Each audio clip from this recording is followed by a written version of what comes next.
5.000 buruh dari 3 wilayah Jakarta, Jawa Barat, dan Banten menggelar aksi unjuk rasa di depan gedung DPR RI hari ini. Aksi unjuk rasa yang dikomandoi oleh Partai Buruh ini melibatkan sejumlah organisasi buruh. Dalam tuntutannya, buruh meminta pemerintah dan DPR untuk segera menyelesaikan permasalahan yang masih menimpa kaum buruh. Ada 9 poin dalam Omnibus Law yang dituntut oleh massa aksi. Antara lain terkait upah minimum, outsourcing, dan jam kerja hingga tenaga kerja asing. Selain itu, buruh juga menolak adanya RUU Kesehatan yang akan mereduksi Undang-Undang BPJS. Dalam RUU Kesehatan, wewenang BPJS yang sebelumnya di bawah Presiden diubah menjadi di bawah Kementerian. Hal ini dianggap tidak sesuai karena BPJS merupakan lembaga penyelenggara jaminan sosial yang mengumpulkan uang dari rakyat. Di saat bersamaan, massa aksi mendesak pemerintah dan DPR untuk segera mengesahkan RUU Perlindungan Pekerja Rumah Tangga. Kami mendengar ada draft rancangan undang-undang tentang Omnibus Law Kesehatan. RUU Omnibus Law Kesehatan. Isinya adalah akan mereduksi tentang undang-undang BPJS, ketenagakerjaan dan juga BPJS Kesehatan. Ini sangat bahaya sekali buat kami, para pekerja khususnya, dan saya yakin ke masyarakat umum. Karena kan ingat, BPJS Kesehatan itu sudah menyangkut masyarakat umum. Maka dengan tegas hari ini kami FSPMI bersama Partai Buruh dan elemen gerakan buruh lainnya menyatakan sikap menolak terhadap RUU Omnibus Law Kesehatan itu.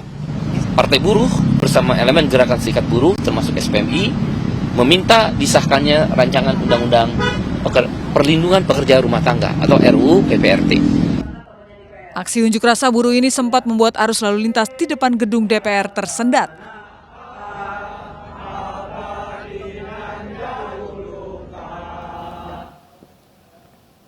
Salah satu organisasi Islam terbesar di Indonesia, Nahdlatul Ulama atau NU, kini telah berusia 1 abad.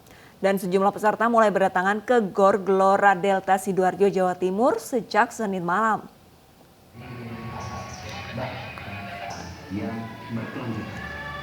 Jamaah yang hendak mengikuti Harlah 1 Abad NU tak hanya datang dari dalam kota Sidoarjo saja. Banyak jamaah yang datang dari dalam dan luar Jawa Timur.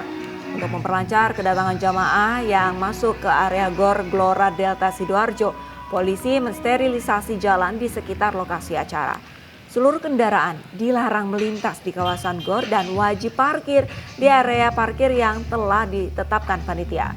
Puncak Harlah 1 Abad NU diawali dengan istighosah yang digelar sejak dini hari, lalu dilanjutkan dengan sholat subuh berjamaah, kemudian rencananya akan dihadiri oleh Presiden Republik Indonesia Joko Widodo.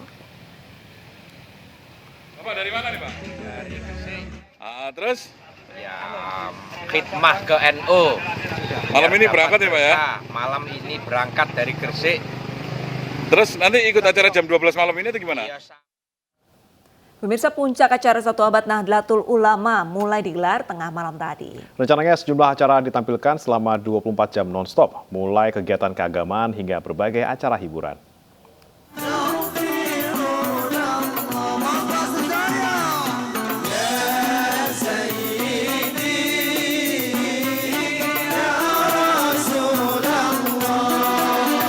Tengah malam, warga Nahdlatul Ulama mulai menggelar resepsi puncak acara 1 Abad Nahdlatul Ulama.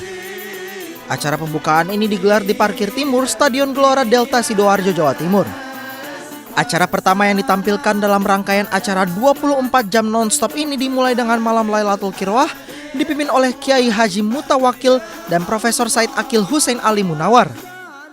Acara yang dihadiri ribuan warga Nahdien ini juga tidak hanya menampilkan panggung hiburan bernuansa Islami ataupun selawatan semata. Acara yang dimulai tengah malam hingga Selasa dini hari juga dilanjutkan dengan acara Qiyamul Lail hingga sholat subuh berjamaah.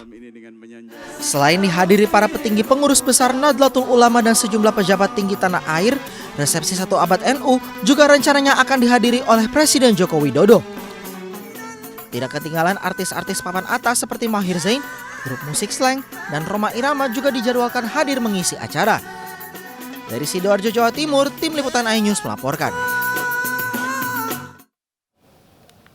Menteri Pertahanan Prabowo Subianto berbaur dengan masyarakat saat menonton konser Dewa 19. Kedekatan Prabowo dengan masyarakat tersebut semakin menempatkan di posisi teratas hasil survei dari sejumlah lembaga survei. Dan terbaru pemirsa, Ketua Umum Partai Gerindra ini memperoleh elektabilitas 31,2% berdasarkan survei Political Weather Station per Januari 2023.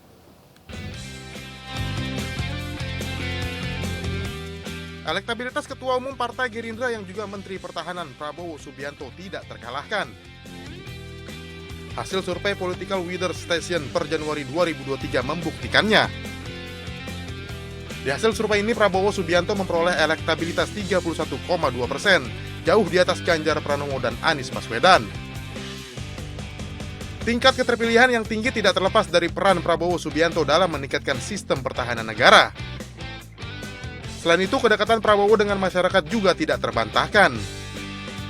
Kedekatan ini terlihat saat mantan Danjen Kopassus ini menonton langsung konser Dewa 19. Di tengah kesibukannya, Prabowo menyempatkan diri menonton langsung konser 30 tahun perjalanan Dewa 19 yang digelar di Jakarta International Stadium. Tim Liputan iNews melaporkan.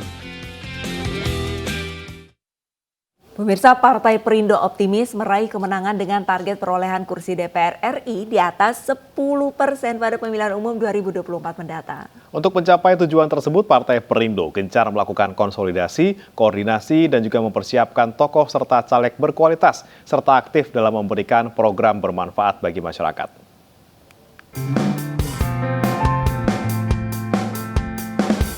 Dewan Pimpinan Wilayah Partai Perindo Daerah Istimewa Yogyakarta menggelar rapat koordinasi wilayah atau Rakorwil bersama pengurus DPD Partai Perindo Kabupaten Gunung Kidul dan Bantul.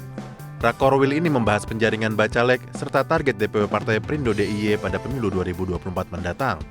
Arahan yang saya sampaikan tadi diantaranya adalah perolehan 2 digit yang ditargetkan Ketua Umum, semoga bisa terrealisasi. Tadi juga saya tanyakan langsung kepada Bapilunya DPD dan di 2 kabupaten tadi bahwa mereka optimis gitu ya. Sementara itu di Lampung, saya Partai Kartini Perindo Lampung bersama masyarakat sekitar menggelar senam sehat massal di halaman kantor DPW Partai Perindo Lampung.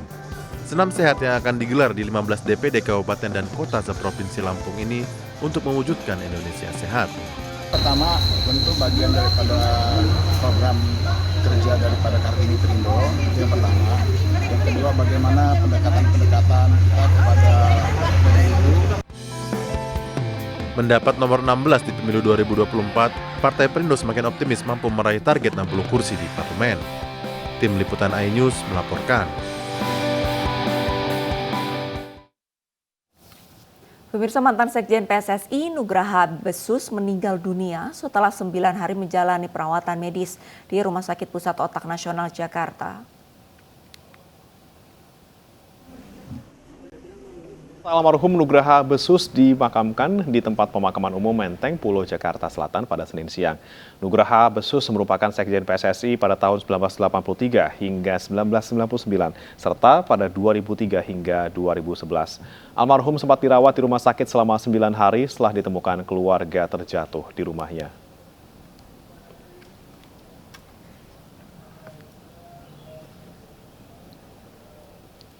PSSI mengumumkan nama-nama yang akan bertarung secara resmi memperebutkan kursi pimpinan. Dan pemirsa, ada 5 nama calon ketua umum dan juga 16 calon wakil ketua umum.